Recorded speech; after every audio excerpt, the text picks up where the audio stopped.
Suatu hari saya beserta istri dan anak berangkat ke kebun. Tepatnya di desa Sesongong. Perjalanan dari rumah ke kebun butuh waktu 15 menit. Sesampai di kebun, kami bergegas membuat tenda untuk tempat berteduh. Kami dengan senang dan gembira mengisi tanah ke dalam polybag.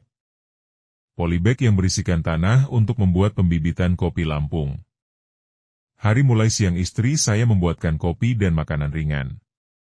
Anak saya Nauren sangat senang ketika istri menyediakan makanan ringan setelah selesai makan kue. Kami pun melanjutkan pengisian tanah ke polybag. Anak kami Nauren sangat senang hati membantu mengisi tanah sambil bermain. Hari sudah menunjukkan pukul 12 siang.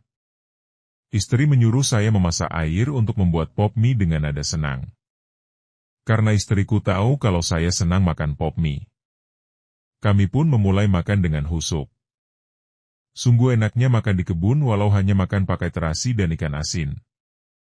Maknyus.